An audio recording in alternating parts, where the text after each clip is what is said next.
This is Dr. Crawford, orthopedic surgeon in Hawaii.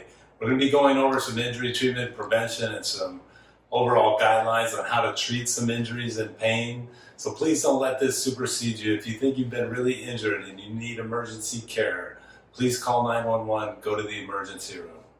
I wanted to make this video today to help patients who have been injured when it comes to their knee or have some non-traumatic overuse type injury to their knee. I'm going to make a video today to go over how we treat those things, some details about how to treat it and where to treat it, and then we're going to go off and do some rehab, some hands-on things to try to help you rehab this knee that's sore, painful, or injured. Obviously, if you've been really hurt, some of these things won't apply to you and you should seek emergency care. We're going to go through the 5 questions we get asked the most. Before I get into that, I kind of want to tell you how I think about knee patients when they come in and see me in my practice. It makes up probably 30 to 40% of my practice that the unfortunate event comes where you've been injured in your knee, has an overuse injury, or you're developing arthritis in your knee. And what I'm going to cover today is the 90%ers. 90%ers, what I mean by that is I would estimate 90% of the patients that come in and see me in my practice for a knee problem, they fall into these 2 broad categories. You have your adolescent all the way to maybe 40, 45 years old. And when they're injured and they have a knee problem, the most common things that are injured are ligaments and meniscus tears. There's certainly exceptions to that rule, but those are the injuries that happen in that group. Mainly, they're more active, they might be more involved in competitive cutting, sports, and being more vigorous with their knees. And then the second pattern, the second group, is the middle age and up. And unfortunately, what they're dealing with a lot is the dirty A word, which is arthritis. Arthritis equals cartilage loss in the knee. So those two, that's what arthritis is. And as we get older, you're going to start to see the cartilage go away in a lot of patients. Genetics plays a huge role in that. And so those 2 patterns exist, and they're really important to know for patients and how we treat them, because we treat them very differently. A ligament injury in a young patient depends on what it is, but sometimes that needs to get fixed to stabilize the knee. If it's a little bit of arthritis, that's sometimes not a bad thing. You might be able to get up out of that flare-up, use some of the rehab stuff that we're going to show you today, use other things, and you're going to get back on your feet. So with those 2 patterns in mind, we're going to go through the 5 questions that I get asked the most about their knee in my practice. And then we're going to get off into some hands-on stuff with Bart Kellner, one of Hawaii's best physical therapists, going to show us some stuff today. So the first question is, my knee is hurting. Where should I go? I think in the ideal world, you'd have a knee specialist at your beck and call, and they diagnose and treat you right there and make you feel better about what's going on. Unfortunately, that situation doesn't always exist. There's not a knee specialist on every corner. So number 1 disclaimer is if you're really hurt, emergency room or urgent care. But this is for the 90%ers. You tweaked your knee, overuse injury in your knee. The urgent cares in the ER are really geared to put you in a brace, put you on crutches, and get you a referral to a knee specialist. So if you need that, by all means do it. But in reality, the best situation for the 90%ers is to see a knee specialist as soon as possible. The second question that I get asked a lot in my practice, are there some things that I can do rehab-wise, treatment-wise to get me started? And we're going to show you some of that stuff later with the physical therapist, but I wanted to put out there the RICE, the old acronym for rest, ice, compression, elevation, works really well in the knee. It's a lower extremity joint, so it loves to swell. If you're walking around all day, that's a dependent position, it's going to swell. So resting, icing, compression, elevation works great. The 5th pearl I want to give you on top of that is motion. The knee loves motion, so it's counterintuitive. Maybe you are involved in injury, maybe your knee's really swollen, and you want to just not move it. And unfortunately, that's going to add more pain. It's going to add more stiffness. It's going to cause more muscle inhibition, so your function is going to be less. So usually very safe to start motion in your knee right away. So definitely add that to your repertoire. The third question is, what structure did I injure in my knee that's causing me all this problem?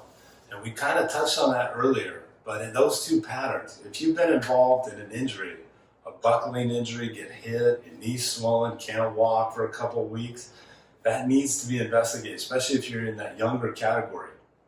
If you're middle-aged and a little bit older, and it wasn't involved in a trauma, it just started getting painful, then usually that's arthritis or degenerative problems, but not always. So it really depends, and it leads me to the fourth question, which is, do I need an MRI? MRIs are a really good test.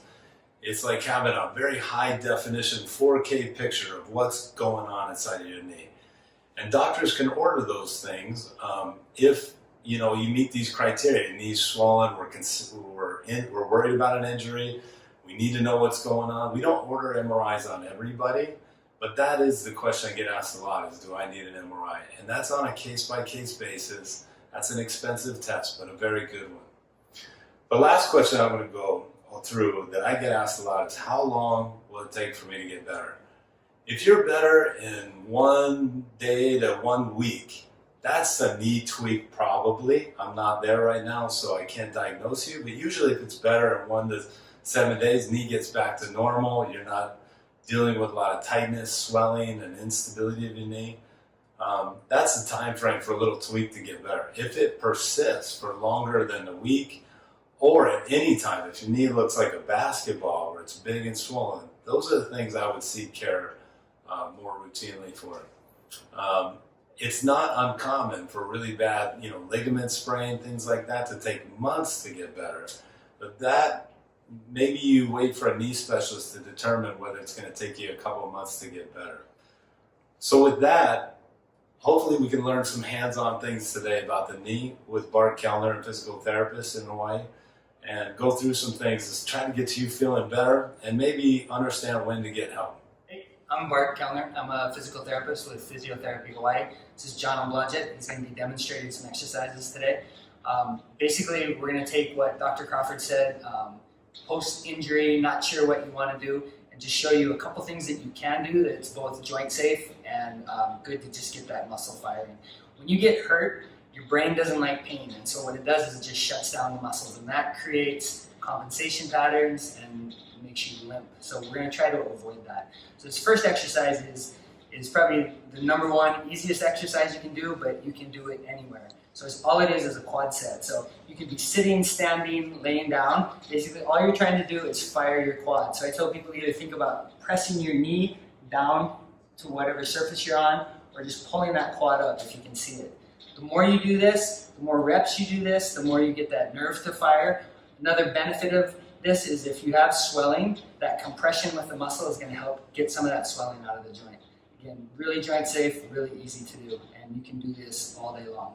Second exercise, again, just to get a little bit of motion. Now you may be sore, you may be stiff, you may be swollen, but you just take this to the point where it starts to hurt. So all I'm going to have him do is just slide his knee back. If he's really swollen, he may not get that far, but he's just going to slide back out. Each time he's just going to take it to that point of tension and then slide it back out. Again, you can do 3 sets 10 of this, and you can do these all day. The third exercise, a little bit more quad. He's just going to sit on something. He's going to make that quad really tight again. He's going to pull his toe up, and he's just going to lift it. Now, if you're really sore, if it's really hard to do, you may not be able to get your leg off the ground very far. If you can get it to the height of the knee, that's great. You can hold this for anywhere from 15 seconds to a minute. Initially, it's probably going to be a lot shorter. But all 3 of these, again, joint safe, get your muscle firing, get you back.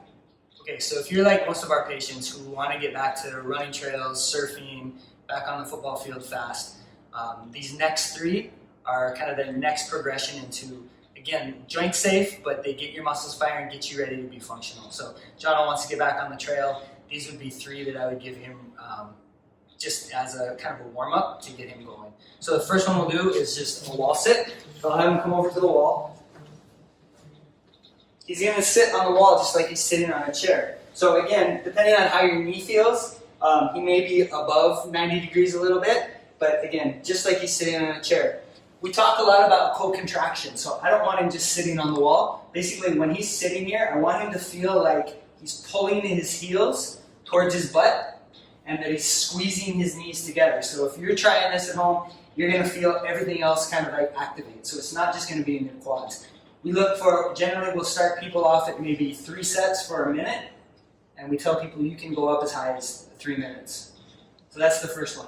I'm going to go through these fast, so if you have to rewind, rewind. So next one, we're going to come up on the mat. This next one is probably the most functional one because of every muscle that it hits. So it's just going to be a lunge hold. So I'm going to have him come down into this staggered stance. So his feet should be shoulder width apart, right? So shoulder width apart, so he's not one behind the other. That way he'll have better stability.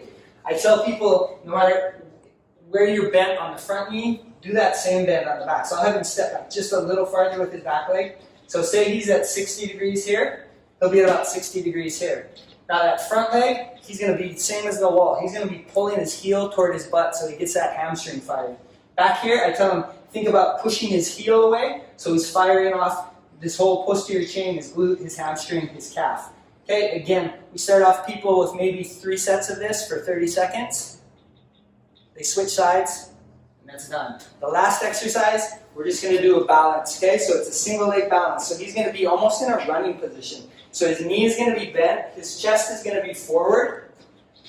And we tell him, when you look down, we want you to be able to see your foot. So don't push your knee too far forward, just sit back into your hip a little bit and just stay there for a minute. If this is hard, we'll have people stay in this for about 30 seconds. If this is easy, I'd have him put his hands out in front of him and then just dip forward like he's reaching ahead and then coming back up.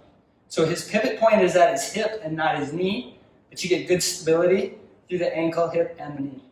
So you heard some background about the injuries and things that we see, and then you got some good rehab tips, and hopefully that can help you stay out of injuries way, and you're back on the mend soon.